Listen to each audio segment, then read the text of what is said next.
Tengan todos ustedes, tengo micrófono aquí, vamos a... Esta semana ha sido un drama con los micrófonos, pero ya hemos llegado más o menos a ponernos de acuerdo. Tengan ustedes un feliz sábado. Dios tiene grandes cosas en este sábado para nosotros, porque Él hace un alto para encontrarse con nosotros. Y nosotros hacemos un alto para encontrarnos con Él. Y cuando nosotros abrimos su palabra y reflexionamos sobre Él, Él tiene grandes bendiciones. Y hoy, sin duda, a lo largo de este día, a través de las canciones, a través de las meditaciones, a través de la palabra de un amigo, a través quizás de una comida, Dios nos va a hablar. Y nos va a hablar más claramente que nunca porque toda la semana nos estuvo hablando. Entonces nuestro oído se está agudizando para escuchar la voz de Dios. Y por eso también quiero decirte que hoy también es la oportunidad todavía de tomar decisiones. Todavía hoy Dios está llamando y hoy está con los brazos abiertos. Y hoy quiero compartir con ustedes, quiero confesar a Jesús. Va a ser un tema más sencillo, pero quiero confesar a Jesús quién es Jesús para mí. Para confirmar lo que Él ya me ha dado en mi mente, en mi corazón. Y para seguir el mandato que dice que todo el que confiese a Jesús, entonces será salvo. Ya tengo la salvación en Jesús, pero al confesarlo la confirmo. Vamos a orar. Querido Señor, tú nos has hablado durante toda la semana. Todavía quedan dos veces que nos vamos a encontrar para escuchar tu palabra. Pero esta semana no termina aquí, Señor. Esta semana comienza todo hasta tu segunda venida. Eso es lo que queremos. Los cambios que tú estás realizando, tu voz que se ha hecho cada vez más clara, te pedimos que siga aumentando, Señor, en nuestra vida. Y podamos, Señor, así entrar en el propósito por el cual tú nos has elegido desde la eternidad. Señor, sabemos que tú no nos llevarás al cielo a los empujones. Estás esperando desde que nacimos una decisión de nuestra parte. Te pido que hoy haya personas que decidan darte permiso y decidan, Señor, entregar su vida a ti. Gracias, Señor, por contestar esta oración, porque la pedimos en el nombre de Jesús. Amén. Quiero compartir con ustedes dos de los versículos preferidos de mi vida que han marcado mi experiencia cristiana. Y el primer versículo está en Deuteronomio 23:5. Deuteronomio 23:5.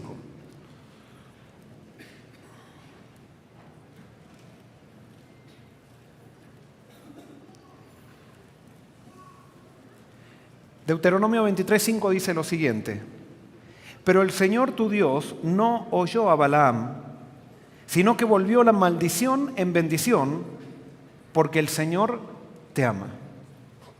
Este versículo nos dice, no me voy a concentrar en la historia de Balaam, ustedes ya la conocen, pero nos dicen que Dios tiene la capacidad de convertir una maldición ¿en qué? En bendición. Y hay una sola razón. Fíjense que esa razón no es porque nos portamos bien, no es porque fuimos buenos hijos, no es porque estuvimos en la iglesia por mucho tiempo, sino que dice que Él está dispuesto a transformar la maldición en bendición. ¿Por qué? Porque nos ama. Satanás trata de maldecir nuestra vida y muchas veces ha intervenido en nuestra vida, ha tenido acceso a nuestra vida provocando grandes tragedias. Sin embargo, Dios puede tomar esas tragedias. Si nosotros nos entregamos a Cristo, Él puede transformar esas tragedias, esas maldiciones en nuestra vida y transformarlas en bendición. Y yo no sé cuál es tu experiencia, pero yo te puedo asegurar, si tú has sido golpeado o golpeada por la vida, si tú por tu causa de tus errores estás en una situación que parece desesperada, si tú has experimentado la muerte de un ser querido que no esperabas, si tus padres se divorciaron cuando eras chico y no recibiste el amor que necesitabas, si tuviste un accidente que de alguna manera perjudicó tu plenitud física, hoy tú lo ves como una maldición. Pero si tú te entregas a Cristo, van a pasar años caminando con Cristo y cuando mires para atrás y veas aquellas maldiciones que tú considerabas que eran maldiciones, vas a ver que fueron las más grandes bendiciones de tu vida. Y eso es lo hermoso que tiene Dios, porque Dios nunca puede ser derrotado. Satanás puede tocarte, pero incluso el toque de Satanás, Dios lo transforma en bendición.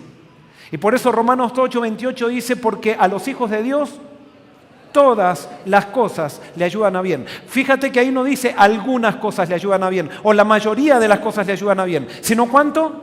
Todas. Ahora yo quiero que pienses en las maldiciones de tu vida, en aquellas cosas que tú pensás o piensas que te han marcado, que te han hecho vivir quizás momentos de mucha tristeza, que te han quebrado. Bueno, la Biblia dice que esas cosas, todas las cosas a los hijos de Dios le ayudan a bien. Incluso esas cosas. Y es por eso que este es mi versículo preferido de la Biblia, Deuteronomio 23:5. Y me encantaría que después de esta semana, no te digo que sea el tuyo, pero qué lindo si alguien también me acompaña y también elige este versículo como su versículo preferido. Y quiero ahora leerte el otro versículo, Segunda de Corintios, capítulo 12, versículo 9. Dice así, y me dijo, bástate mi gracia, porque mi poder se perfecciona en la debilidad. Por eso de buena gana me gloriaré más bien en mis debilidades, para que habite en mí el poder de Cristo. Bástate mi gracia, porque mi poder se perfecciona ¿en qué? En tu debilidad. Mientras más débil soy, más poderoso puede ser Cristo en mí. ¿Y saben qué? ¿Por qué? O sea, estoy compartiendo este versículo no solamente porque es un versículo preferido mío, sino porque en esta semana se acercaron muchos jóvenes y me dijeron, pastor, yo quiero entregarme, he decidido entregarme a Cristo, pero tengo miedo. Tengo miedo de mí mismo, tengo miedo de fallar. Pero fíjate lo que dice aquí Dios, bástate mi gracia, mi poder se perfecciona en tu debilidad. Está muy bueno que tengas miedo de fallar, que tengas miedo de ti mismo, pero hoy Dios dice, esa debilidad te va a llevar a mí. Y si esa debilidad te lleva a mí, yo voy a ser tu fortaleza. Y les hago una pregunta, ¿cómo le llamó Dios o cómo se le llama en la Biblia a Abraham? Ahora les hago otra pregunta, ¿se caracterizó a Abraham por tener gran fe toda su vida? No, justamente, tuvo, podríamos decir, chispazos de fe, pero por momentos tuvo una falta de fe tremenda. Y díganme si no es falta de fe de ir caminando a Egipto con la esposa y mientras iba caminando parece que se dio cuenta que la esposa era demasiado linda. Y entonces de repente le dice, mira, cuando entremos en migraciones, a mí me dijeron que los egipcios son un poco mujeriegos. Entonces cuando entremos en migraciones, tú eres muy linda, no le vayas a decir que eres mi esposa, dile que eres mi hermana a la gente. Y Sara se sorprendió. Y resulta que cuando entraron a Egipto, entonces en migraciones, le dijeron, ¿de dónde vienen? Venimos de Palestina. Y le dice, ¿y usted quién es? Yo soy la hermana de este hombre. Ahora fíjense, Sara, no me acuerdo ahora, se me olvidó el dato, cuántos años tenía Sara, pero creo que tenía más o menos, debe haber tenido 70 años, por ahí 80 años. Era tan linda que la noticia, cuando entraron en la frontera de Egipto, entraron a Egipto, la noticia en un día llegó al harén, o sea, a Faraón, y Faraón dijo, ¿quién fueron los que entraron? Quiero que la traigan a esa mujer que es tan linda que venga acá. Con 70 años la querían en el harén. Y resulta que cuando llegan a Egipto, la vienen a buscar y le dicen, venimos a buscar a su hermana, le dicen a Abraham. Y Abraham, un poquito con miedo, dice, bueno, pasen, llévensela. Y se la llevan. Y es más, la empiezan a preparar para presentarla a Faraón y cuando la ve Faraón se queda obnubilado por Sara. Y dice, esta va a ser mi esposa. Y cuando la estaba por tomar como esposa, si no fuera por la intervención de Dios, ustedes saben la historia. Ese es el padre de la fe. Y después ustedes saben lo que pasó. Dios le había prometido a Abraham un hijo, el hijo no llegaba, ya lo contamos eso. A Abraham le faltó la fe.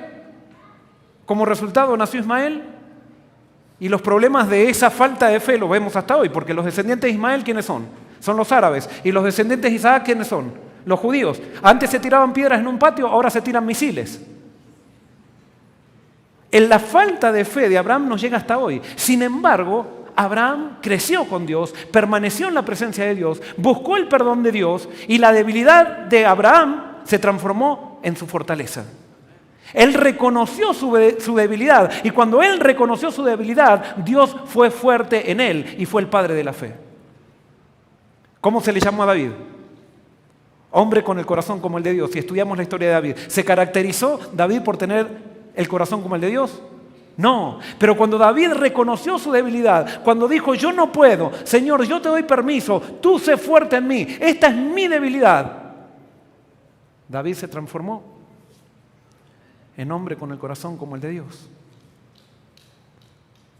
Juan, ¿cómo se le llamó a Juan? ¿Cómo se llamó al apóstol Juan?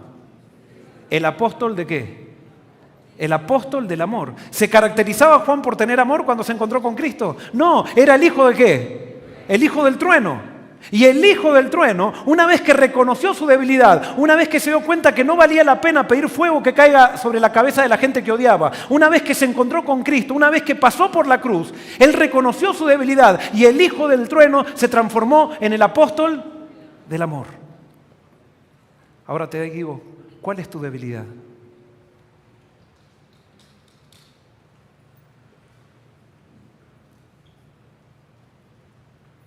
¿Eres despilfarrador?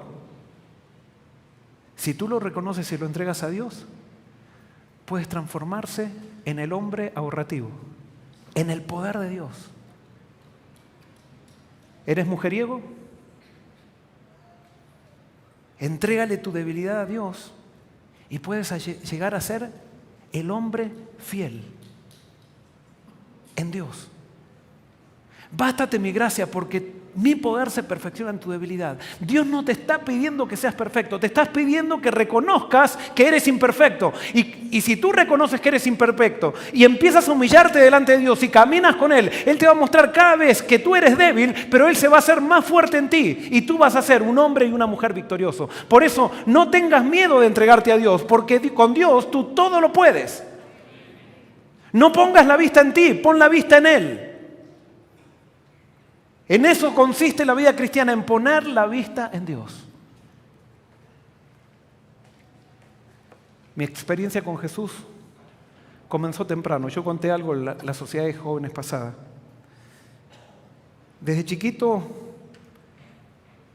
nací pecador, era rebelde, y mi hermana, que era la más grande, era la más espiritual de la casa. Y me acuerdo cuando yo tenía 5 años y mi hermana tenía 7 u 8 años, la veía orar y ella oraba con todo fervor.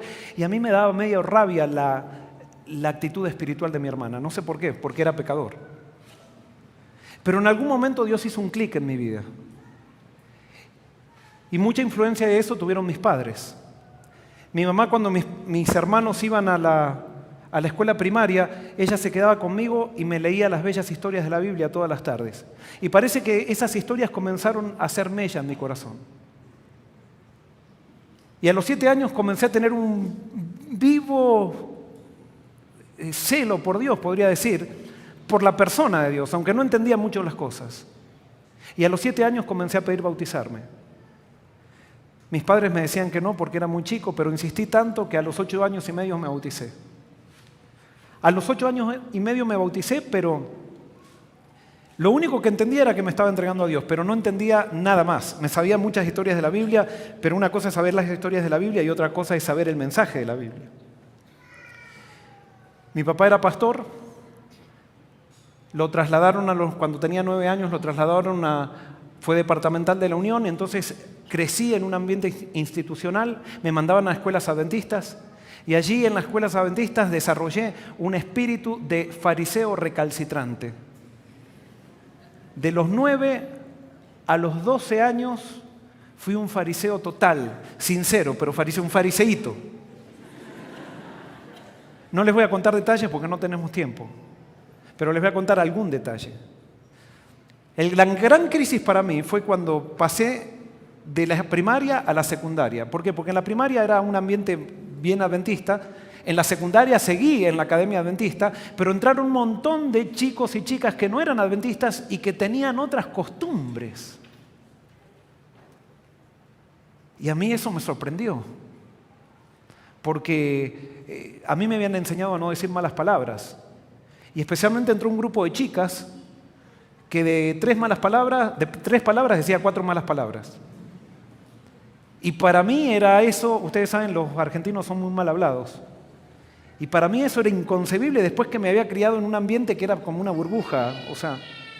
Y entonces mi espíritu fariseo comenzó a tener cierto rechazo contra estas chicas. Es más, yo marcaba la diferencia con ellas. Como era entre mis amigos, era líder. Cuando llegaba la semana en la secundaria, cuando llegaba la semana me encontraba con mis amigos adventistas en la iglesia, y entonces cuando me encontraba con las iglesias, en la iglesia hablaba mal de estas chicas.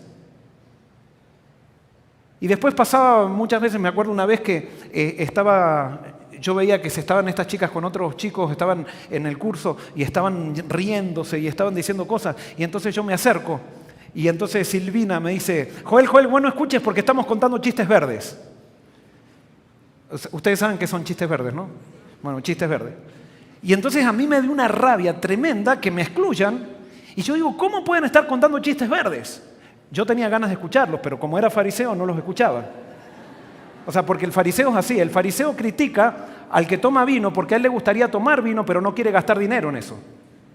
Eso es un fariseo.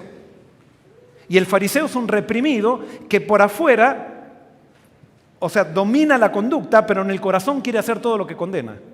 Y por eso condena. Y bueno, yo era un fariseo recalcitrante. Entonces, para que vean, yo me sentaba en el último banco, yo era bastante conversador. Y entonces un día, por ejemplo, estaba la profesora y dice, vamos a hacer una fiesta de curso. Y entonces Silvina y Sandra, que eran una de estas chicas, dicen, ay, profesora, vamos a hacer una torta. ¿Ustedes le dicen torta, un pastel? Una torta. Entonces yo levanto la mano y le digo, profesora, no podemos hacer una torta porque la torta tiene combinación de leche y huevo y Elena de White dice que eso hace mal. Y yo comía torta y comía leche y huevo y todo, pero yo sabía que cuando dijera eso, Silvina y Sandra iban a saltar como diciendo, ¿y esto qué es? ¿Cómo no vamos a hacer una torta que combinación de leche y huevo? Yo dije, acá somos adventistas. Y entonces se generaba todo, y les digo, yo sé que esto puede parecer demasiado exagerado, y no les cuento otras cosas porque me da vergüenza contarlas. Pero era tremendo, tremendo. Sincero, pero tremendo. Y un día entonces la profesora habló conmigo y me dice, Joel, estás mal. Vas a tener que cambiar de actitud o acá pasa algo. Pero vos estás mal. Yo pensaba que estaba bien. La profesora tuvo el discernimiento de corregirme y de llamarme la atención. Pero como yo charlaba mucho, la profesora me dijo, Joel, no puedes estar más en el último banco, así que te venís y te sentás adelante mío acá en el escritorio. Y bueno, me sentó adelante mío. Y si yo quería conversar, tenía que conversar con la maestra, con la profesora. Y si me daba vuelta, atrás mío estaban Sandra y Silvina. Pero mis ganas de conversar superaron mis prejuicios que tenía con Sandra y Silvina. Y al final me empecé a dar vuelta para conversar con Sandra y Silvina, y me empecé a hacer amigo de Sandra y Silvina. Y me di cuenta que no eran tan malas como yo creía. Y empecé a conversar con ellas. Y me di cuenta que decían malas palabras, porque así habían aprendido, pero no porque eran malas. Yo no las decía y era más malo que ellas. Con esto no estoy diciendo que hay que decir malas palabras. Me empecé a dar cuenta que ellas, de acuerdo a cómo se habían formado, tenían una manera de ver la vida, pero cuando empezamos a charlar fue algo tremendo. Pero entonces mis padres me habían regalado un deseado de toda la gente a los 11 años, y yo para que ellos no se sientan mal intentaba leerlo, pero siempre me aburría. Pero en ese verano, que había empezado a ser amigo de Sandra y Silvina, un sábado de tarde que no tenía nada que hacer, agarré el deseado de todas las gentes y lo abrí en el capítulo La niñez de Jesucristo. Y cuando comencé a leer ese capítulo y empecé a ver al Jesús que me mostraba ese libro, empecé a descubrir un Jesús totalmente diferente al que yo pensaba que existía. Y un Jesús totalmente diferente a mí. Seguí leyendo después de ese capítulo, el próximo capítulo, y empecé a ver cómo Jesús trataba a los pecadores. Y empecé yo a sentir que yo era pecador. Y yo agradezco a Dios porque Dios me cruzó con ese libro, porque allí me encontré con Jesús, con el Jesús real. Y en ese verano fue como que el Espíritu Santo me dice, Joel, vos no podés ser así con Sandra y Silvina. Tenés que cambiar de actitud, has estado totalmente equivocado. Ahora ya no me reprendía la maestra, sino la profesora, me reprendía el Espíritu Santo. Y ese fin de verano quedé totalmente convencido de que yo tenía que cambiar mi actitud y que tenía que entregarle mi actitud a Cristo. Y volví al segundo año de la secundaria y me senté en el banco con Silvina. ¿Y saben qué? Silvina se encontró con un Joel totalmente diferente. Con un Joel que había comenzado a conocer a Cristo. Y cuando salían las conversaciones, a veces salían las conversaciones, o sea, de espirituales. Y una vez Silvina me dijo, Joel, ¿sabes qué? Yo veo que a vos te criaron con una creencia. En tu casa creen en Dios. ¿Sabes qué? Mis padres son de la religión popular, y ellos van de vez en cuando, algún domingo por ahí van a la iglesia, pero ellos son ateos. Y nunca me hablaron de Dios. Y yo veo que vos creés en Dios y me encantaría tener un Dios así. Y yo cuando ella me dijo eso, como había cambiado mi actitud, le dije, Silvina, mira, yo no sé mucho, pero si querés, nos encontramos en un recreo de vez en cuando y leemos un poco de la Biblia. Y bueno, vinieron a las semanas que vienen y algún recreo, no les digo que todos los recreos, pero algún recreo comenzamos a leer la Biblia y Silvina y Sandra empezaron a tener una experiencia, ellas me empezaron a ayudar a mí porque eran muy humanas y yo les empecé a ayudar a ellas con mi experiencia y lo que Dios me había dado a través de Jesús. Muy sencillo, muy básico. Pero la amistad comenzó a crecer. Y un día, ustedes se van a dar cuenta ahora cuán viejo soy. 1979. Mundial Juvenil, llega a la final, Rusia contra Argentina y se juega en Japón. Maradona, 15 años o 16 años, surgiendo como una novedad para el fútbol argentino y parecía que para el fútbol mundial. Y entonces el partido se iba a jugar a las 7 de la mañana y a las 7 de la mañana eran las clases. Eso fue septiembre. Y entonces organizamos con los amigos y dijimos, vamos a ver el partido y vamos a verlo en la casa de alguien que vivía cerca del colegio. Y entonces nos pusimos de acuerdo entonces con Sandra, Silvina, Viviana, Oscar, Cristian, Jaini. Los amigos dijimos, vamos a verlo. Entonces nos fuimos con el uniforme y nos fuimos a la casa de Oscar para ver el partido. Muy bien, terminó el partido y ¿qué pasó? Algo que no pasa ahora muy seguido. Pero Argentina ganó. Y Argentina ganó y salió campeón mundial juvenil. Y ustedes saben, en Argentina el fútbol es como una religión. Es una locura. Yo creo que acá puede ser algo parecido, pero si ustedes quieren saber cómo es el fútbol, fanatismo, me parece que no debe haber un país más fanático y más loco que Argentina con el fútbol. O sea, y no estoy con esto alabando, al contrario, estoy viendo, es un problema tremendo el fútbol en Argentina. Entonces cuando gana, y me imagino que acá pasa algo parecido, cuando gana Argentina, todo el mundo en Buenos Aires se va al obelisco a cantar y estar 4 horas cantando al cielo, Argentina, Argentina, Argentina. Sin que nadie lo dirija, ¿eh? Todo el mundo va, nadie se pone de acuerdo, no había Facebook, nada, todo el mundo va para el obelisco. Entonces nosotros estamos ahí y dijimos, vamos a festejar al obelisco. ¿En qué vamos a ir? Vamos a ir en tren. Muy bien, entonces nos fuimos a la estación de tren y entonces fuimos a festejar. Y estábamos todos entusiasmados, gritando Argentina, Argentina, y cuando venía el tren veíamos que de la ventana del tren salía gente gritando así, hasta la cintura, gritando Argentina, Argentina. Y entonces subimos al tren y estaba lleno, llenísimo. Entonces íbamos tratando y dijimos, bueno, vamos al furgón del fondo. En el furgón del fondo, el último vagón es donde llevan las bicicletas, los paquetes grandes y todo eso. No había ningún asiento y estaba todo lleno los pasillos. Toda la gente iba gritando. Entonces llegamos al furgón. El furgón estaba vacío. Entonces cuando llegamos al furgón, comenzó a andar el tren y en eso Silvina se sienta en la puerta del tren. Y cuando, claro, yo tenía 14 años, Silvina tenía 13, y cuando yo vi a Silvina que se sienta en la puerta del tren, que era una acción bastante arriesgada, Yo dije, yo no puedo ser menos. Y entonces me senté al lado de ella. Entonces cuando me senté al lado de ella iba de este lado, yo iba de este, había 2 barandas en el tren y yo me agarré de las 2 barandas.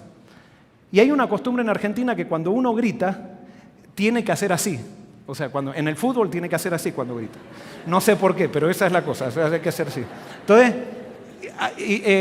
Silvina iba haciendo Argentina y yo no iba haciendo porque iba agarrado de la... Entonces Silvina quería hacer y estaba mi brazo acá. Entonces me dice Silvina, Joel, saca el brazo que no me dejas hacer así Argentina. Entonces yo le digo, y le hago un chiste, le digo, mirá Silvina, que si vos te caes yo no tengo la culpa. No, saca el brazo, me dice, saca el brazo. Y bueno, saco el brazo y a mí me quedó libre para hacer así también. Entonces íbamos gritando y en eso para el tren en una estación y cuando salimos de la estación a mí me iba tocando en los zapatos los pastos largos que había entre las vías, me iban tocando los zapatos. Entonces Silvina, cuando ve que me iban tocando los zapatos, los pastos, me dice, Joel, ¿por qué no levantás las piernas así? Yo ya no me da los músculos para levantar las piernas. Dice, ¿por qué no levantás las piernas así? Y ella las levanta, porque mirá si tenés que ir a festejar descalzo.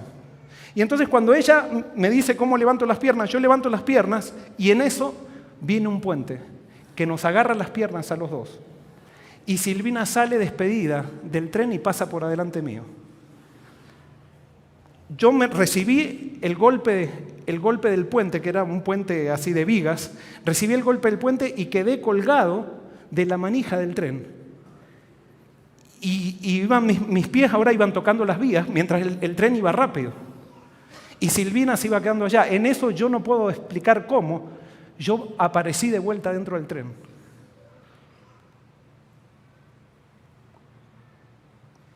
Cuando uno es adolescente, parece que tiene toda la vida por delante. Y no solamente cuando es adolescente. A veces cuando tenemos muchas bendiciones en la vida, de repente viene la crisis y no estamos preparados para la crisis. Silvina quedaba allá y nosotros estábamos aquí en el tren. Y entonces fuimos rápido corriendo al guarda, le dijimos, guarda, pare el tren. Y decía, ¿dónde? ¿Qué pasó? Se nos cayó una amiga, tiene que parar el tren. Y el guarda decía, no, yo no puedo hacer nada, tenemos que esperar hasta la próxima estación. Y entonces siguió el tren hasta la próxima estación y en eso entonces bajamos en la estación, había un taxi, paramos al taxi y le dijimos, mire, no tenemos dinero, pero llévenos, se nos cayó una amiga del tren, llévenos al puente allá de Libertador, que se nos cayó nuestra amiga. Y entonces el taxista fue rápido, agarró y fue a todo lo que da el puente. Cuando llegamos al puente, el puente estaba arriba y había otra línea de tren que pasaba por debajo. Entonces le dije, nos organizamos entre los amigos, 2 amigos fueron a llamar por teléfono a los padres y Félix, que era otro chico, y yo fuimos a subir al puente para ver cómo estaba Silvina. Y cuando íbamos subiendo en el puente yo decía, ojalá que Silvina solamente tenga un golpe y podamos seguir para ir a festejar. Y no lo decía por el hecho de que quería festejar, sino que era una negación de lo que había pasado. Era el deseo realmente de que no sea para mucho esto. Pero tuvimos que saltar un alambrado para llegar al puente que estaba arriba y cuando estaba saltando el alambrado pude ver el cuerpo de Silvina, que ella había ido volando y había caído con el estómago en una viga y que estaba colgando en la viga, así, prácticamente del estómago. Fuimos rápido y allí cuando parecía, entonces yo agarré y empecé a decir, está muerta, empecé a gritar, está muerta. Entonces mi amigo Félix me dice, Joel, cálmate, vamos a ver qué pasa. Y en eso cuando yo decía estaba muerta, lo único que se me ocurrió es orar al Señor y decir, Señor, haz algo, Silvina, haz algo con Silvina, levántala. Y cuando clamo así, Silvina se queja. La sacamos y la pusimos en el pasto, entre la vía que iba de un lado y la otra, la pusimos allí en el pasto. Silvina era una chica muy linda y había caído con el estómago en la viga y había dado con la cara contra la viga. Cuando cayó con el estómago dio con la cara contra la viga. Entonces tenía toda la nariz chata prácticamente y sin dientes, había quedado sin dientes. Y nosotros le pusimos un suéter en la nuca. Y desesperados comenzamos a gritar, traigan una ambulancia, traigan una ambulancia. La ambulancia tardó 20 minutos. Cada minuto parecía una hora. Y Silvina sí se quejaba.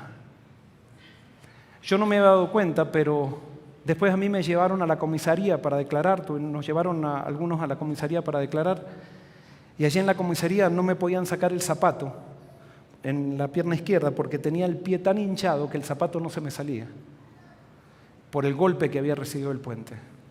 Después me llevaron a una clínica y ahí en la clínica, cuando todo paró, venían las preguntas. ¿Por qué? ¿Por qué? ¿Por qué en este momento? ¿Por qué Silvina y por qué no yo?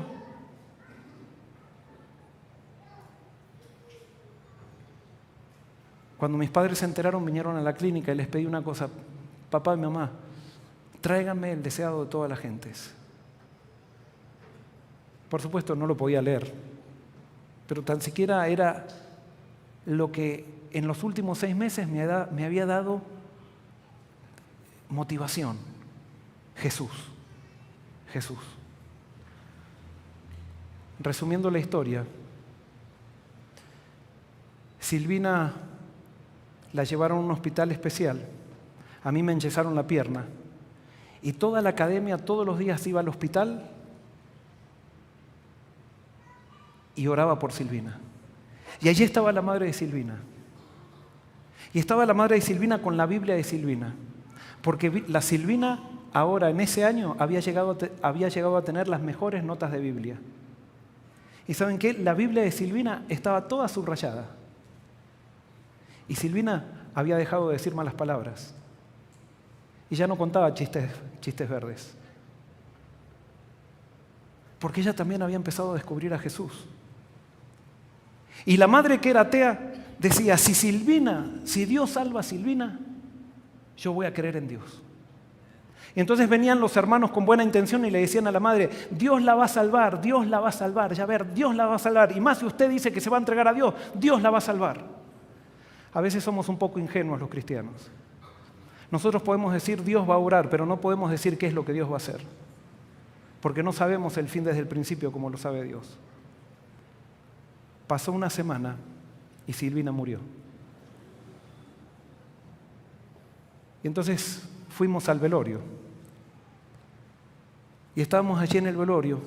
Primero el pastor, el capellán de la Academia Adventista, hizo la meditación en la casa funeral. Pero después fuimos al cementerio y ahí en el cementerio, en la capilla del cementerio, había un sacerdote. Y allí se hizo una misa. Y esto para mí fue totalmente patético. Había un gran crucifijo. Y mientras el sacerdote estaba hablando, la madre de Silvina comenzó a gritarle al crucifijo, ¿estás contento, Dios? ¿Estás contento que la mataste? Reíte ahora, reíte, la mataste. Y se callaba y de vuelta comenzaba a gritarle al crucifijo y lo insultaba al crucifijo. A mí se me ponía la piel de gallina. Pero allí a mis 14 años, yo me di cuenta de algo en ese día y que todavía lo tengo presente. Yo estaba abrazado de mis 2 amigos porque como estaba enyesado, tenía que ir saltando y ellos me ayudaban y tenía unas muletas a la salida. Pero yo en ese momento me di cuenta que a pesar de que a un cristiano lo afectan los problemas, yo tenía seguridad de que yo iba a poder volver a ver a Silvina. Y yo pensé ahí, ¿quiénes son las personas que más amo en la vida? Son mis padres y mis hermanos. Y me acuerdo que mirando también a ese crucifijo, mientras ella insultaba, yo decía, pero yo tengo un Dios vivo. Y que si mi papá y mi mamá mueren, si mis hermanos mueren, que los amo tanto, yo sé que los voy a volver a ver. Y para mí mi fe ahí se confirmó. Y Dios confirmó mi fe en ese momento, a los 14 años. Y cuando estábamos llevando a Silvina, al cajón de Silvina para el nicho, yo iba pensando, no entiendo por qué yo estoy vivo aquí. Pero si estoy vivo es porque Dios tiene una misión para mí.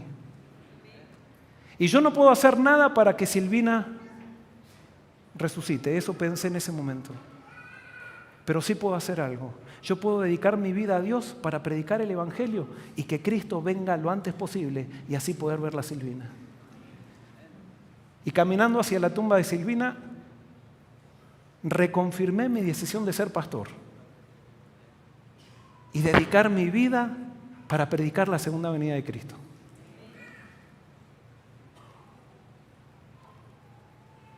La maldición, en ese momento para mí, se transformó en una bendición. Fue duro después ir al colegio y yo, que era el compañero de Silvina de banco, el banco de Silvina vacío. Las primeras semanas fueron duras, pero Dios nos dio fe, nos levantó. Y a raíz de esa maldición muchos chicos se entregaron. Porque a veces necesitamos crisis para entregarnos a Dios. Somos tan cabeza duras los seres humanos. Somos tan necios a veces. Y no es que Dios nos manda las crisis, es que las crisis son parte de la vida. Vivimos en un mundo gobernado por Satanás. Y no podemos ser ajenos a eso. Y por eso desde ese momento yo siempre pensé que Dios tenía un propósito para mí. Eso confirmó que yo había sido elegido, a pesar de que yo no lo sabía. Y yo sé que tú puedes ver también, puedes mirar para atrás. Yo estoy contando hoy mi testimonio, pero tú puedes contar tu testimonio y puedes contar tu historia y vas a ver cómo Dios también te ha traído para que estés hoy sentado aquí. Porque Dios tiene un plan para ti, solamente tú tienes que creerlo. Como yo les conté los otros días, terminó la secundaria y cuando estaba terminando la secundaria todos mis compañeros estaban ansiosos por saber qué carrera iban a seguir y yo no tenía ningún tipo de duda. Yo sabía que iba a ser pastor. Y yo sabía que iba a ser pastor porque yo tomé una decisión allí, camino a la tumba de Silvina. Y esa decisión quedó firme gracias a Cristo. A pesar de todas mis luchas de adolescentes, también yo hacía mucho deporte, o sea, me divertía con todos mis amigos, pero yo sabía que Dios tenía que ser lo principal en mi vida. No entendía muchas cosas de la Biblia incluso, pero Dios era real.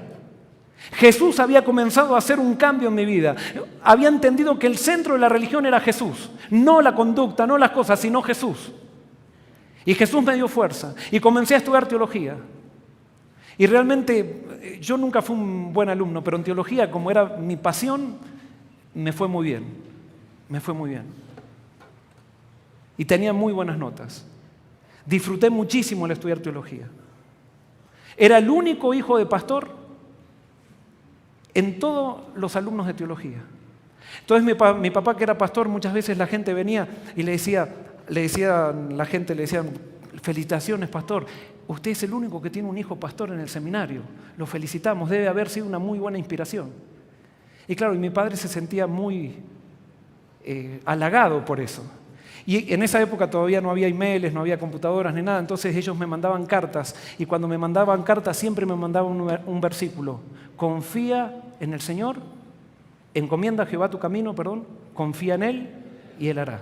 Y siempre las cartas de ellos terminaban, encomienda a Jehová tu camino, confía en Él y Él hará.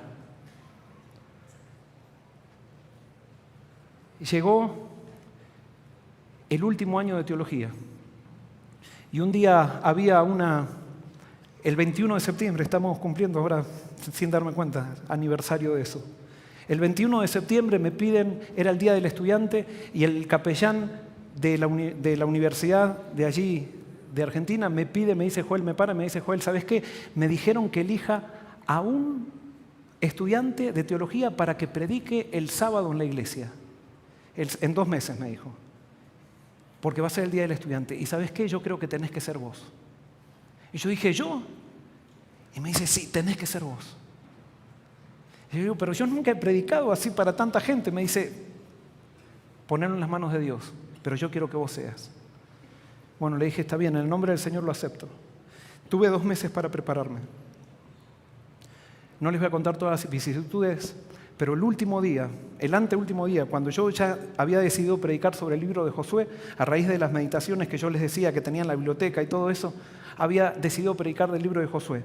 Pero cuando quería armar el bosquejo del sermón, no me salía absolutamente nada. Y quería decir, bueno, voy a decir esto, y no me salía, se me hacía una nube tremenda. Y entonces dije, me voy a ir a los arroyos a hacer ayuno de oración. Me fui a hacer ayuno de oración. Dije, seguro que después del ayuno de oración Dios me va a decir qué es lo que tengo que predicar. Y me ponía a armar un bosquejo y no se me venía nada a la mente. No sé si les ha pasado a los estudiantes de teología.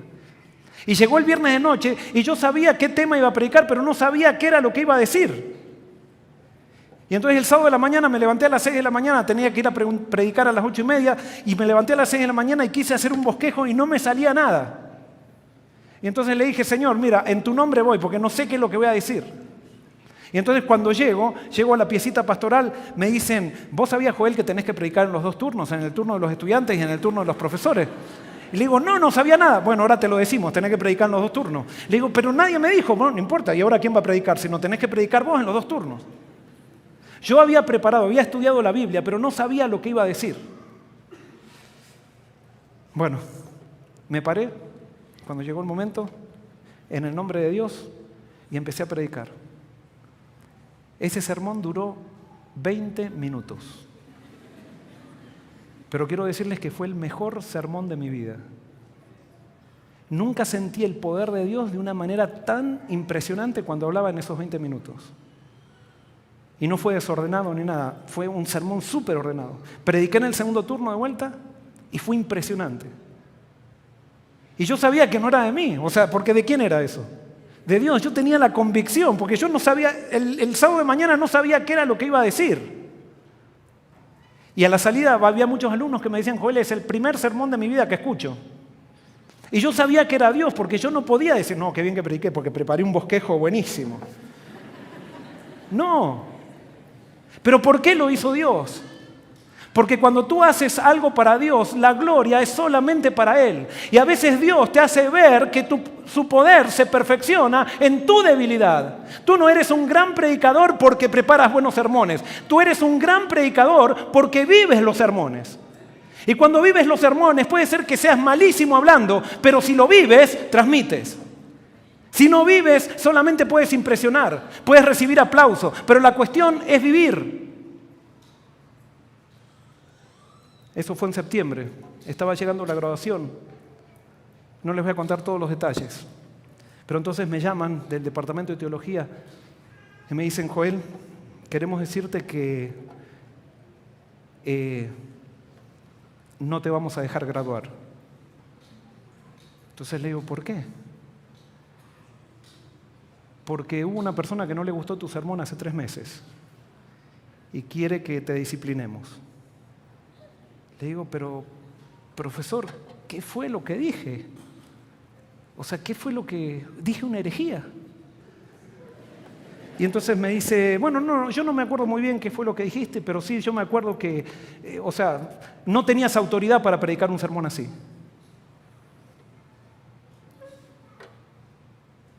¿Qué era lo que pasaba? Había un pastor, y perdón, voy a contar las realidades, este es mi testimonio. Había un pastor que tenía problemas con mi papá.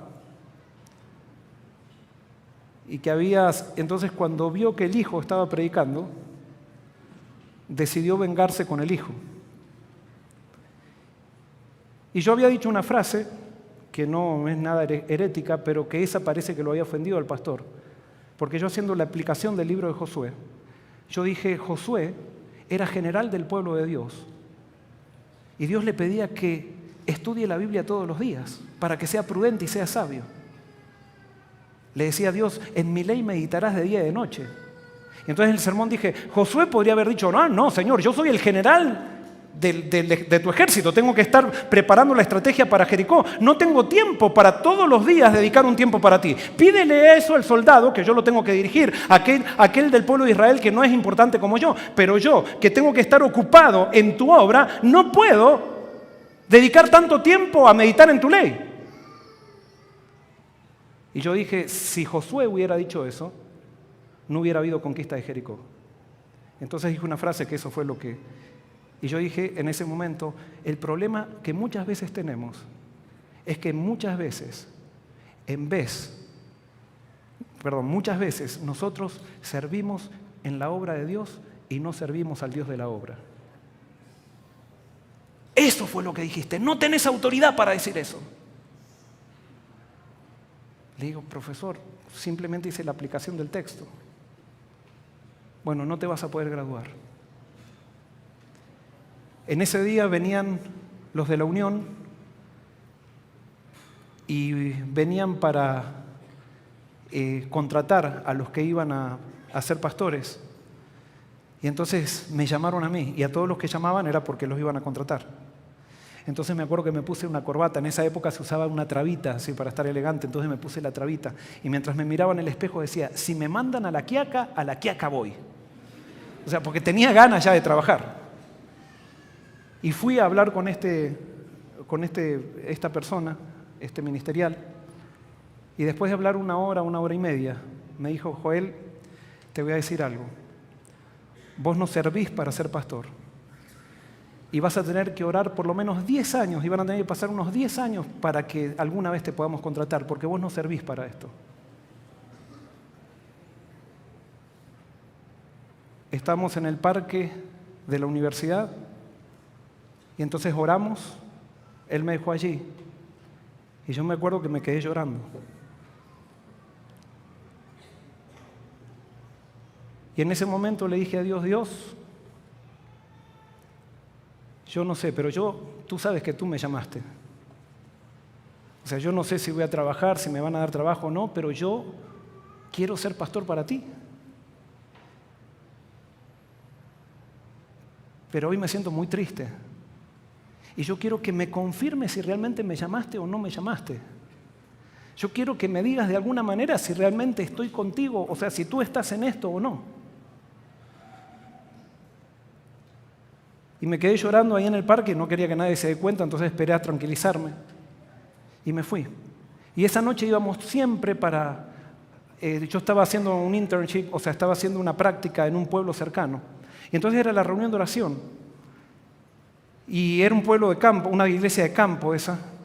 Y yo no había predicado ni nada, pero estaba a la salida de la reunión, había terminado la reunión de oración, y entonces estaba saludando a la gente que salía, supónganse la gente salía por acá. Y yo pensando en todo esto que estaba viviendo.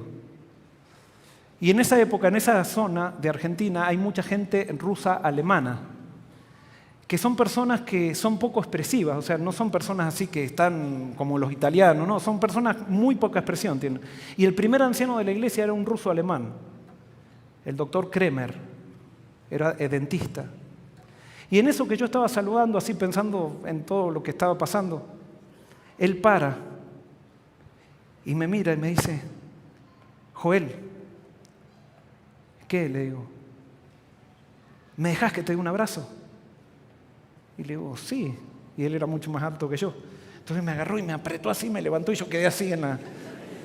Y entonces, mientras me estaba abrazando, él me empezó a hablar acá y me decía, ¿sabes? Anoche estábamos por dormir con mi esposa. Y mi esposa me dijo, ¿no te parece que Joel va a ser un gran pastor? Así que yo te quiero decir, seguí adelante.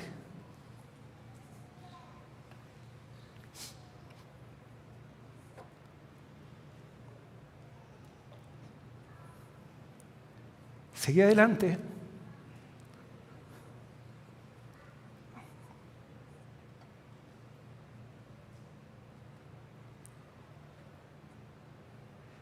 Porque vas a ser un gran pastor. Yo no dije nada, pero por adentro dije, gracias Dios. Terminé ese año y no me contrataron, no me pude graduar. Y mi papá, que era departamental de la Unión, me dijo, Joel, déjame que yo voy a hablar con amigos porque vamos a arreglar esto. Y le mandé otra carta diciendo, papá, todas las cartas que me mandaste decías, encomienda a Jehová tu camino, confía en Él y Él hará. Yo no quiero que hagas nada por esto. Si eso fue lo que vos me dijiste, sigamos el consejo que siempre me dijiste, que sea Dios el que haga. En esa misma semana, un amigo que había ido a Estados Unidos, a Nueva York, me llamó por teléfono y me dice, Joel, acá hay una iglesia que necesitan, yo voy a dejar de ser instructor bíblico y necesitan un instructor bíblico. ¿Estarías dispuesto a venir? Y le digo, sí, acá no puedo, me voy para allá.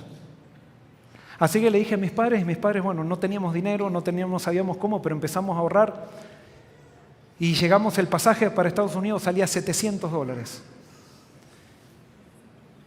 Y llegamos a juntar $699.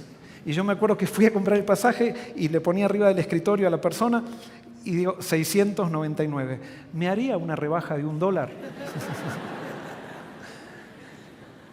Y me dice, sí, te la hacemos. Cuando llegué de vuelta a mi casa, mis padres, había gastado toda la plata en eso, así que no tenía dinero. Entonces mis padres vendieron un tocadisco que tenían, que habían comprado en un viaje que habían hecho a Estados Unidos, que habían venido a un congreso una vez. Ese tocadisco lo vendieron y me dieron $50 para que yo lleve en el bolsillo para Estados Unidos. Y llegué a Estados Unidos. Fui a Nueva York. Hermanos, fue la experiencia ministerial más grande de mi vida. Trabajé con drogadictos, trabajé con personas que no sabían leer, fue impresionante. Allí yo desarrollé todo lo que hoy les estoy predicando a ustedes aquí. Y trabajé después en Detroit, 2 años. Primero en Nueva York, después en Detroit, y en Detroit ahí me encontré con Peto y con Bobby. Dios transformó la maldición en bendición. ¿Por qué? Porque yo era bueno, porque tenía talento. No, ¿saben por qué? Porque me amaba. Porque te ama a ti. Y por eso las maldiciones te pueden tocar. Es más, muchas veces Dios permite. La gente que no me quiso dar trabajo, que me dijo que no servía para pastor, no era gente mala tampoco. Era gente que pensaba algo y me lo dijo. Pero Dios utilizó eso porque Dios tenía un camino para mí y un camino para que yo me forme también. Porque tenemos que aprender a vivir con las pruebas. Tenemos que aprender a no quejarnos de la vida. Tenemos que aprender que hay un Dios que todo lo guía para bendición. Y estuve 2 años allí en Estados Unidos, una experiencia espectacular. Yo me imaginaba que era, que era el pastor de Nueva York, así una serie de televisión, o el pastor de Detroit. O sea, me imaginaba que estaba haciendo una serie de televisión. Veía el poder de Dios, cómo transformaba vidas a través de Jesucristo. Y fue impresionante. Pero un día entonces, cuando estaba en Detroit, me dicen, Joel, queremos que seas pastor aquí. Y entonces, perfecto, te vamos a hacer la visa y te vamos a hacer la visa profesional. Muy bien, entonces empezamos los trámites y viene la abogada y me dice, Joel, muy bien, me hace las preguntas y me dice, ¿trabajó acá? Había pregunta, ¿usted es extranjero? Sí, ¿de qué país esto? ¿Trabajó mientras estuvo en Estados Unidos? Sí. Entonces la abogada me dice, no, tenés que decir no. Entonces le digo, ¿pero cómo? Si yo trabajé. No, pero vos tenés visa de turista y no podías trabajar. No, pero yo trabajé. Entonces me dice, no, pero es que si decís que trabajaste no te van a dar la visa. Pero es que yo trabajé. Y entonces en ese momento, el primer versículo de la Biblia que yo aprendí fueron a los 3 años. El justo aborrece la palabra de mentira. Y comenzó una lucha en mí. ¿Qué hago? ¿Miento o no miento? Y se armó toda una lucha y entonces la abogada me dice, Joel, si vos decís que sí, no te lo dan. Acá tenés que hacer una excepción. Y como la abogada vio que yo estaba muy, muy incómodo con la situación, me dice, mirá, hay una alternativa.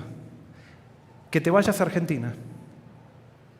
Y allá no te van a hacer ninguna entrevista. Pero tenés que esperarlo allá y es muy probable que no te lo den si te vas a Argentina. Y le dije, bueno, me voy para Argentina. Y me fui para Argentina. Y cuando llegué para Argentina, en la universidad había cambiado la administración y me mandaron una carta. El nuevo decano me dijo, Joel, sabemos lo que te ha pasado. Quiero decirte que las puertas de esta universidad están abiertas para que te gradúes. Y me pude graduar.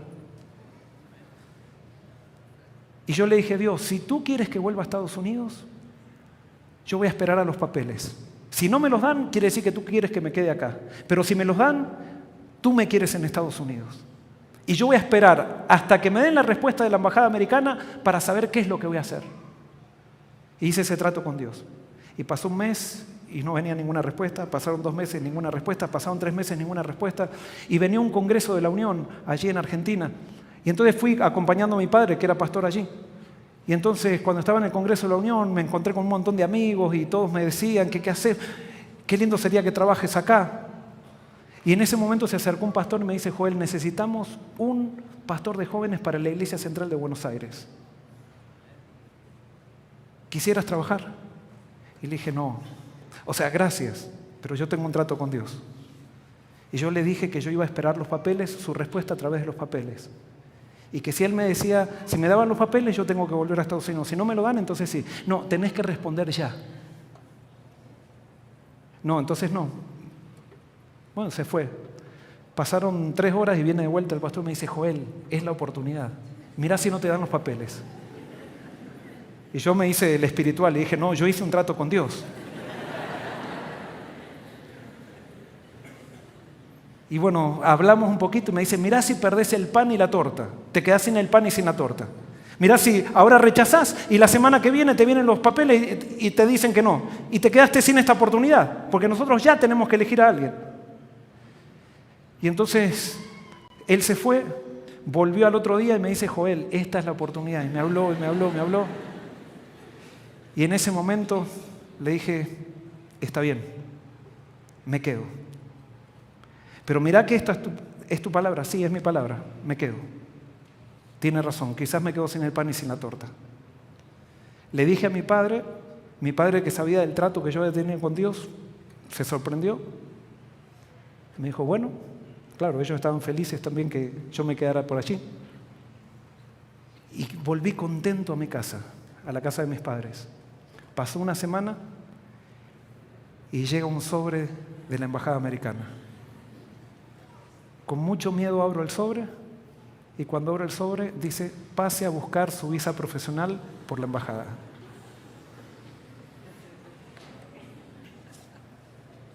No tuve fe. No tuve fe.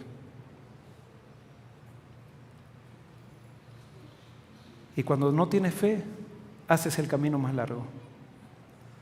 Dios no te abandona. Él sigue trabajando para que llegues al mismo objetivo. Pero tú, por tus malas decisiones, haces el camino más largo. Y me agarró una depresión y me fui a la embajada americana, no sé para qué. Y entonces hice la cola, me presenté de frente al cónsul y le digo, vengo a rechazar la visa profesional. Y la cónsul me dice, y bueno, rechácela. ¿Qué viene a decírmelo? Claro, yo no sé, quería ver si me daban una salida para esto. Me decían, bueno, espere 5 años y le vamos a dar esta visa profesional. No, ahí la perdía.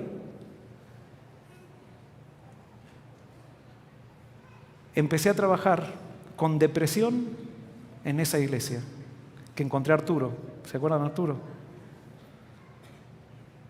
Pero Dios tenía un plan para mí también allí. A pesar de que me equivoqué, Dios decidió bendecirme y transformar la maldición en bendición porque me amaba. Y ese primer sábado que estaba en una depresión, a esa iglesia, la Iglesia Central de Buenos Aires, habían invitado al pastor Bullón. Y el pastor Bullón predicó ese sábado acerca de Moisés, cómo Moisés se había equivocado y no pudo entrar a Canaán, pero sin embargo Dios tenía un plan para Moisés mayor de lo que Moisés pensaba. Moisés simplemente aceptó el plan de Dios y Dios después lo recompensó. Yo salí de ese sermón diciendo, el sermón fue el pastor Bullón para mí. Así como ustedes dicen muchas veces, porque ese es Dios, no es el pastor Bullón, es Dios. Cuando tú tienes una necesidad, Dios está atrás tuyo porque Él tiene un plan. Y me quedé 7 años en Argentina. Y yo sabía que Dios, algún día, el plan de Dios era que esté en Estados Unidos. Y yo no sabía, me acuerdo muchas veces, vieron que el pastorado no es fácil. Y a veces cuando tenía problemas así, situaciones difíciles, yo tenía esa visa que había rechazado en un cajoncito y miraba la visa y la cerraba el cajoncito y decía, ¿cómo va a ser Dios? Pero Dios, cuando tiene un objetivo para ti, y aunque tú te hayas apartado de Él, no importa, Él te va a hacer llegar al objetivo. ¿Por qué? Porque Él transforma la maldición en bendición. Y todos esos problemas, ¿qué pasó? Por mi debilidad, yo me tuve que quedar en Argentina. Pero si yo reconozco mi debilidad, Dios se hace fuerte en mí. Y entonces llegó el momento que yo no lo esperaba. Cuando quise estudiar de vuelta, cuando quería hacer nuevamente estudiar el máster, me había ido bien en las iglesias. Entonces pedí permiso para estudiar, pero no me dejaron porque era el único pastor soltero. Ya les conté esta historia el sábado pasado. Y como era soltero me dijeron, no vas a poder estudiar. Así que yo dije, bueno, entonces yo tengo que hacer algo. Y llamé por teléfono a Estados Unidos. Mandé un email, ya había email en esta época. Entonces mandé un email a la Universidad de Andrews y dije, miren, yo soy un pastor que no sabe inglés, no sabe nada, pero quiero ir allá y quiero saber si me pueden recibir. Ese email lo recibió en Eunice Dupertuis. No sé cuántos conocen al pastor Dupertuis, el que escribió los libros. Lo recibió ella y ella, como es argentina, se compadeció de mí y me contestó. Mira, no podemos hacer nada. ¿Por qué? Porque tenía que rendir un examen de inglés y tenía que sacar una visa de estudiante. Entonces yo le mandé un email, le digo, yo no tengo tiempo de rendir el mensaje de inglés, el examen de inglés, ni puedo sacar una visa de estudiante, tengo visa de turista y ya tengo que ir. Entonces ella me mandó un email y dice, bueno, está bien, vamos a hacer una excepción, venite. Y me fui, vendí todo y me fui. Y llegué a Estados Unidos. Para mí fue una maldición, porque yo no tengo tiempo para contarle todos los detalles, pero fue una maldición. Yo no quería irme ahora a Estados Unidos. No fue que fui ahora diciendo, ahora voy a cumplir el plan de Dios. No, ya estaba contento en Argentina, pensaba que ya no me iba a ir y estaba asentado y me fui a Estados Unidos y llegué a la Universidad de Andrews un día de llovizna así, que era gris, todo gris. Pero Dios tenía un plan. Y la maldición que se provocó por ser soltero se convirtió en una bendición. Porque el primer sábado que no conocía a nadie, ya les conté, fui a la sociedad de jóvenes y me senté al lado de la que ahora es mi esposa. Pero pasó algo interesante allí en Andrews. Como yo tenía 9 años de experiencia ya, porque había estado 2 años acá en Estados Unidos, yo estaba diciendo, yo tengo mucha experiencia. Entonces voy a llegar a la Universidad de Andrews y bueno, vamos a empezar a estudiar, me abrieron para que pueda estudiar y entonces había que conseguir trabajo. Entonces digo, ¿dónde voy a trabajar? Bueno, voy a trabajar seguramente con mi experiencia en la biblioteca, corrigiendo a algún profesor de teología o algo por el estilo. O sea, no es para menos, o sea, si yo soy ya un pastor de experiencia. Y entonces fui buscando por todos esos trabajos y me preguntaban, ¿vos sabés inglés? Bueno, estoy aprendiendo. Bueno, me rechazaron en todos los trabajos. Entonces viene un amigo y me dice, Joel, ¿qué? Le digo, en Custodial hay trabajo. Vamos a Custodial. ¿Qué es Custodial? Es limpieza. Y yo dije, Custodial. Y bueno, y ya se me estaba acabando toda la plata, así que era trabajar o comer, o sea, no era otra. Y entonces me fui a Custodial. Entonces cuando llego a Custodia le digo, me dijeron que aquí hay trabajo. Sí, me dice. Y entonces me dice, ¿y vos qué hacías en tu país? Y yo le dije así, y yo era pastor. Ah, vos eras de esos que trabajan una vez por semana, me dijo. No me gustó, No me gustó. Le dije, como no hablaba mucho inglés ni nada, no le pude decir nada. O sea.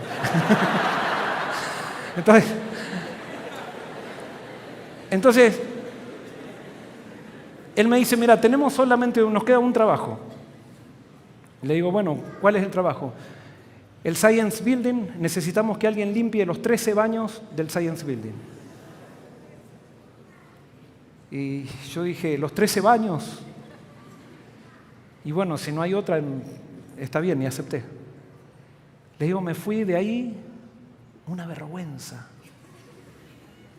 Yo digo, esto, 2 semanas, después me voy a encontrar otro, seguramente Dios me va a poner otro trabajo. Y para mí era una miseria, porque tenía que ir al edificio, tenía que agarrar una escoba con guantes, así a limpiar los baños, me dieron todo un curso de cómo limpiar los baños. Y entonces yo ya me había empezado a hacer amigos y amigas, y entonces por ahí yo estaba barriendo así con los guantes y los sprays y veía que pasaba por allá y yo enseguida me escondía así, no quería que nadie me vea. Y vivía, todos los días iba a trabajar y era como que no quería saber nada con ese trabajo, iba con un peso a trabajar impresionante. Y ahí me había comenzado a ser amigo de Amelia. Y entonces un día a Amelia le digo, no soporto este trabajo, yo me preparé para otra cosa y estoy limpiando baños acá en Andrews. Y en esa semana, Dios hizo un clic en mi cabeza. Y en esa semana Dios me dijo, ¿qué es lo que pretendes, Joel? ¿Qué es lo que querés? Tenés la bendición del trabajo, aceptala. Y en ese momento el Espíritu Santo hizo conmigo algo que dije, vi la historia de José y me di cuenta que yo estaba siendo totalmente ingrato con Dios. Y que esas actitudes que tenían, esa queja que tenía, era total resultado de mi orgullo, de mi soberbia. Yo pensaba que tenía muchas capacidades para hacer lo que estaba haciendo. Y saben que yo no sé cómo fue que hizo Dios, pero yo dije, Señor, te pido perdón. Yo voy a ser un José en ese trabajo. Y los baños del Science Building voy a tratar de que sean los más limpios de todo Andrews. Voy a predicar a través de los baños. Hermanos, les digo la verdad, la sincera verdad. 13 baños todos los días. Dios a mí no me llevó a Andrews para estudiar la maestría en divinidad. Dios me llevó a Andrews para limpiar baños. Y lo digo con toda, ahora, en ese momento no sabía, pero ahora lo digo, miro para atrás y esa maldición se convirtió en bendición. A tal punto que los baños realmente estaban limpios. Entonces vino una vez el jefe y me dice, Joel, mira, vamos a hacer con vos, vamos a hacer diferente. Vos tenés tan bien el trabajo y lo tenés tan limpio en los baños que ya no vas a trabajar por hora. Nosotros te vamos a pagar por salario. Trabajes, limpies los baños en 5 minutos o en 3 horas. Nosotros te vamos a pagar siempre la misma cantidad por mes. Y es con vos que vamos a hacer la excepción. Lo único que pretendemos es que sigas manteniendo los baños limpios. Y entonces yo cuando me dijo eso me pareció la bendición más grande del mundo. Entonces imagínense, yo estaba estudiando la maestría, tenía muchos requisitos, entonces todos los días así, iba así con los baños, yendo por acá, por allá. O sea, me transformé en un experto de limpiar baños y dejarlos limpios. Y fue la mayor bendición. Y mi grupo de amigos, después como veían que estaba haciendo también, me dijeron en el trabajo, te vamos a dar la capacidad para que contrates personas que estén a una persona para que esté bajo tu responsabilidad. Y mis amigos, que también estaban estudiando, todos querían trabajar limpiando baños porque decían, no hay mejor trabajo que ese. Y el peor trabajo, la maldición, se transformó en una gran bendición. ¿Y saben qué? Terminé mi maestría sin una deuda, limpiando baños. Y un día un doctor que estaba allí, trabajaba en el Science Building, me dijo, Joel, desde que te fuiste del Science Building, no da ganas de ir al baño. O sea,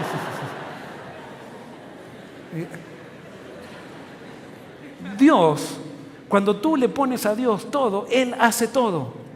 Tenemos que aceptar el paquete en el cual Dios nos manda la vida. Y Dios transforma las maldiciones en bendición. Y por eso tú puedes decir, yo tengo que trabajar 1 año y estudiar otro. Quizás tú no tengas los medios económicos como el otro chico que tiene los medios económicos. No, Dios está haciendo algo grande por ti. Dios está haciendo muchas cosas por ti.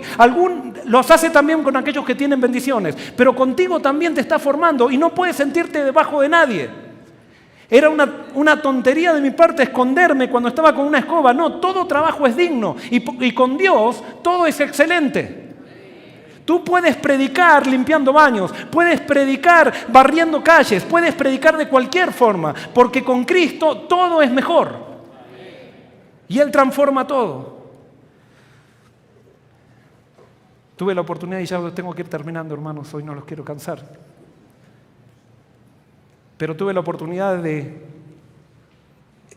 conocerme con Amelia, ya les conté, plantamos una iglesia, y el día que nos casamos, me contrataron como pastor de la Michigan Conference. Dios transformó la maldición en bendición. ¿Y saben qué? Limpiando baños, me di cuenta de que yo no sirvo para ser pastor. Tenía razón. Pero mi poder se perfecciona en tu debilidad. Y Dios me llevó a Estados Unidos a limpiar baños porque, a pesar de todas las pruebas que había pasado, todavía yo seguía pensando que quizás yo era un buen pastor. Y Dios me mostró que no lo era. Porque un buen pastor no tiene que ver con talentos, ni con predicaciones, ni con teología. Un buen pastor tiene que ver con corazón. Un corazón sometido al Señor. Y eso no quiere decir que yo soy el sometido al Señor. No, es lo que le pido.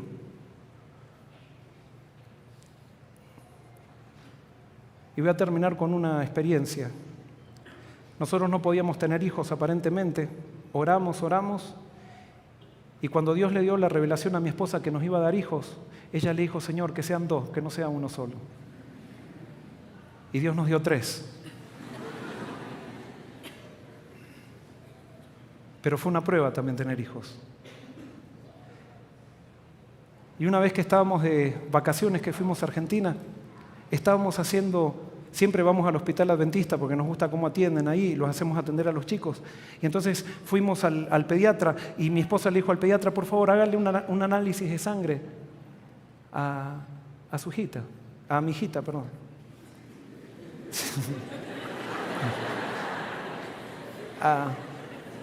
Estoy cansado, ya está llegando el fin de la semana, ya se me confunde. Hágale un análisis de sangre a mi hijita. Y entonces el doctor dijo, y a nuestros hijos, y el doctor dijo: no, pero ¿por qué si se los ve bien? No, pero hágale, dijo mi esposa. Muy bien, le hicieron un análisis de sangre. Estábamos muy contentos, pero en eso llaman del hospital y dicen: miren, hay un problema con la hijita del medio. Salió la sangre, parece que, tráiganla de vuelta y vamos a hacerle otro análisis. Y le hicieron otro análisis. Y nos confirmaron: hay un problema. Ella no tiene neutrófilos en la sangre. ¿Qué son los neutrófilos? Son los que atacan las bacterias. Y como nosotros estábamos de vacaciones, ellos nos dijeron: miren, no podemos hacer un análisis muy extensivo. Cuando vuelvan a Estados Unidos, llévenla al hospital y ahí hagan los estudios. Volvimos a Estados Unidos, yo me tenía que graduar de mi doctorado. Era justo en la fecha de mi graduación, pero no pudimos ir porque empezamos a ir al hospital con Isabela. Y entonces nos dijeron en el hospital: tenemos que sacarle sangre 2 veces por semana. Y 2 veces por semana íbamos al hospital y le sacaban sangre.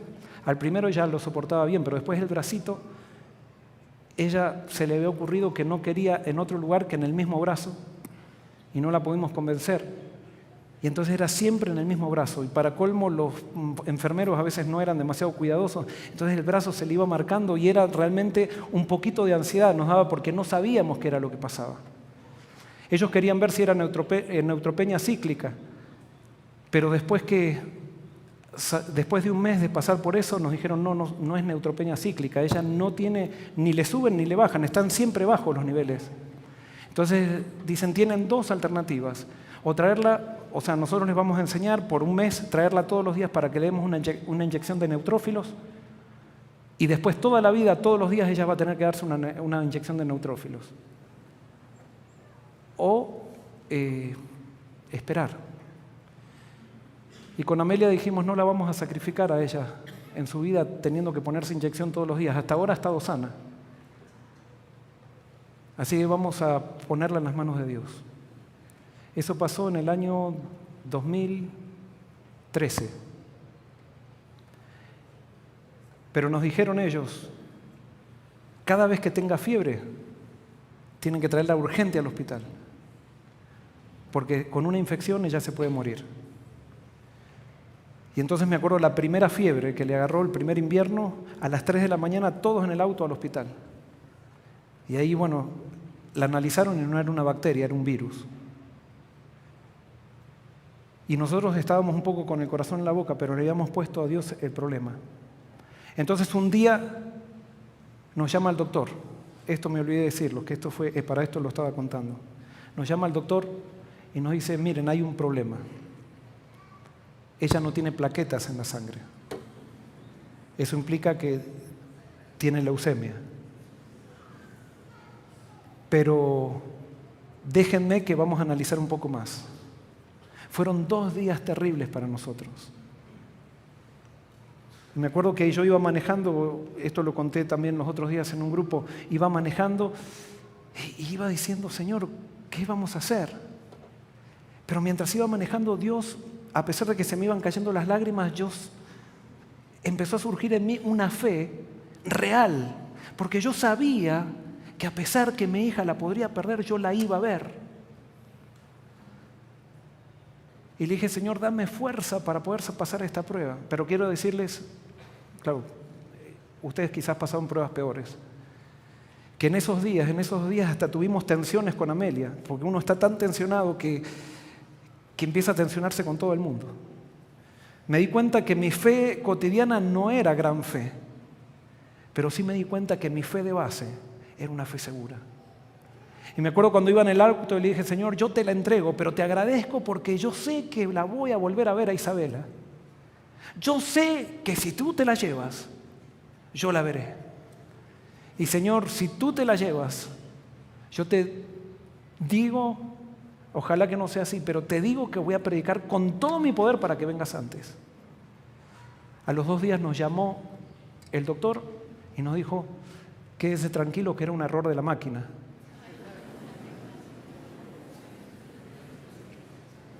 Fue una maldición que se convirtió en bendición. Dios permite esos 2 días de prueba para que yo descubriera que tengo una fe verdadera, que no viene de mí, sino que es la fe que pone Cristo. Y por eso cuando tú estás con Dios, toda crisis la puedes sobrellevar. No hay crisis que Dios no pueda solucionar, porque hasta para la muerte Él tiene solución. Quizás no sea hoy, pero sí va a ser mañana. Y Él tiene solución para todo. Isabela todavía no tiene neutrófilos, pero se ha enfermado con infecciones varias veces y se cura más rápido que los otros, que Jeremías y que Eliana. Así que está en las manos de Dios. Y Dios determinará, como tú y yo estamos en las manos de Dios. Y por eso simplemente hoy quería compartirte que Dios es real.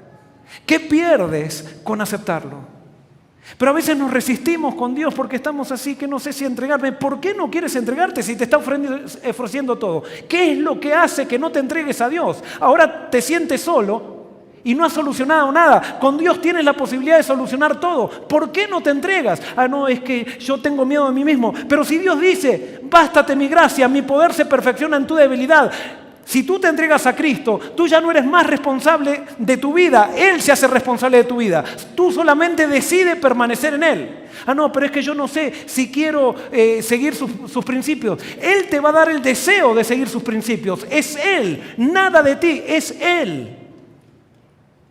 Pero va a llegar un momento que tú lo vas a amar y no vas a poder dejarlo y vas a poder decir con Jeremías, mi porción es Jehová, por tanto en Él esperaré. Me pueden quitar todo, pero no me quiten a Dios.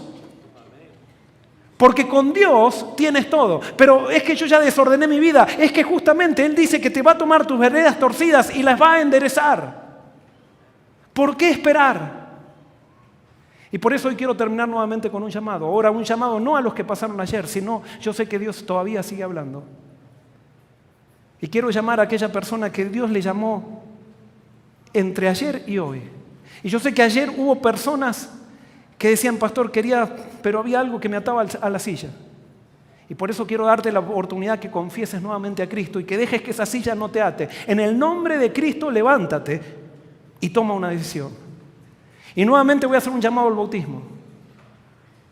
Es el momento. No endurezcas tu corazón. Tienes todo con Cristo. Y por eso quiero preguntar, ¿quién va a ser el primero que va a confesar a Cristo y que quiere decirle, Señor, acá estoy? Haz con mi vida lo que quieras, pero quiero entregarme. Gloria a Dios. ¿Puedes pasar?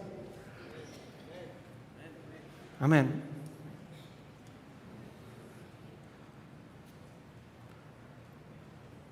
Dios te bendiga.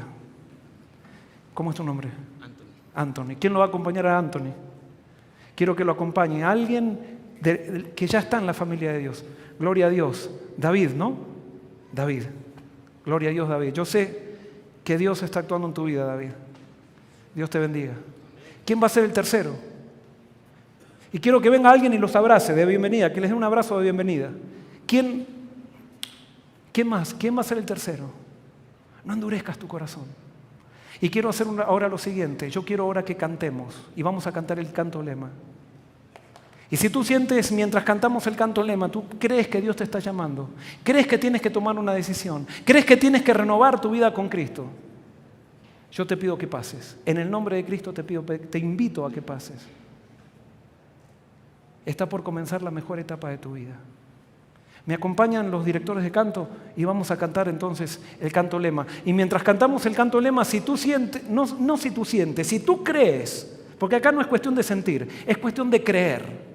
Si tú quieres creer en Dios y quieres que Dios sea real para tu vida, que sea aquel que te sustente, por favor, pasa mientras estamos cantando. Vamos a cantar y Dios los bendiga, muchachos.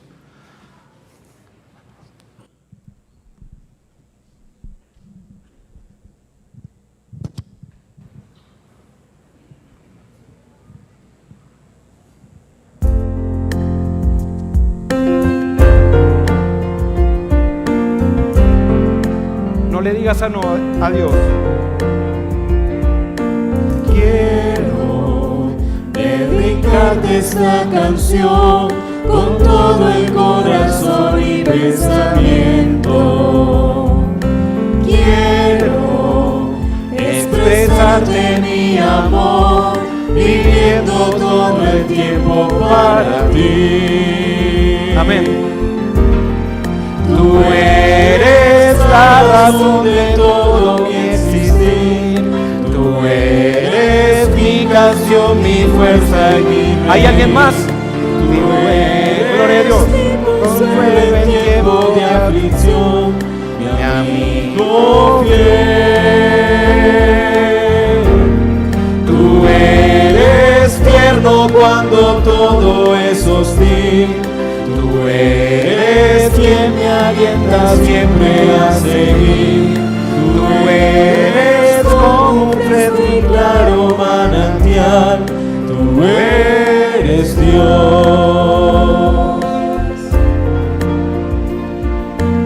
Ahora es el momento. Amén.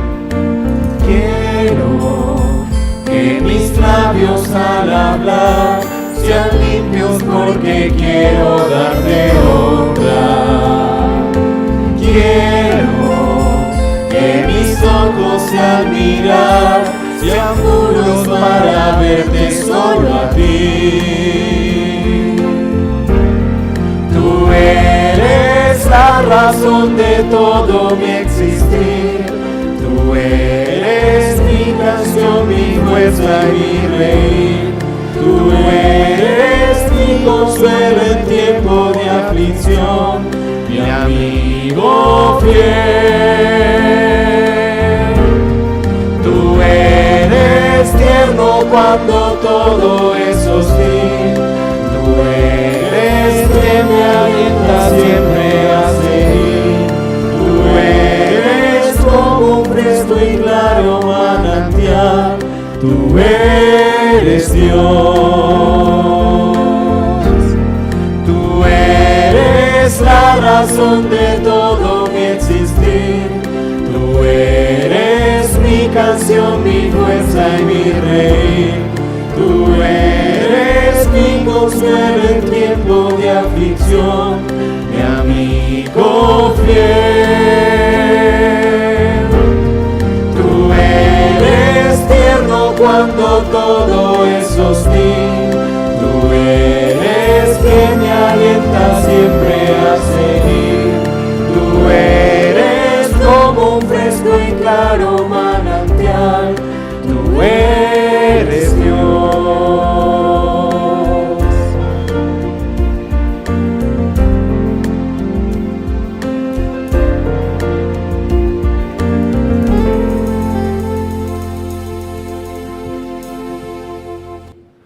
Amén. Yo ahora voy a orar porque Dios ha vencido en los que pasaron. Hay fiesta en el cielo. Pero puede ser que haya una persona más todavía que está allí luchando. Y por eso antes de orar quiero darte la oportunidad. No sé quién eres. Pero ¿habrá alguien más que quiera decir, Señor, yo sé que ya es el tiempo? Quiero confesarte. Amén. Gloria a Dios. Dios te bendiga mucho. Dios te bendiga y bienvenida. Amén. Gloria a Dios. Daniela, estuvimos orando por ti. Dios te bendiga. Dios es poderoso, hermanos. Y Dios está haciendo cambios aquí, en estas personas, gloria a Dios. Ernestina. Hoy estuve comiendo con Ernestina. Ella me contaba que estaba ahí, que no sabía, pero Dios venció a Ernestina. Dios es grande. Y Dios tiene algo hermoso preparado para ustedes. Y acuérdense, ustedes ahora están confesando a Jesús. No van a ser perfectos, pero ustedes ahora han decidido vivir con Él. Entonces, cada vez que se equivoquen, ¿qué van a hacer? Volver a Él. Se equivocan, vuelven a Él. Se equivocan, vuelven a Él. Y va a llegar un momento que van a sentir el amor tan grande de Él que ya no se van a ir más. Ese es Jesús. Mientras ustedes permanecen de pie, vamos a arrodillarnos nosotros y vamos a orar.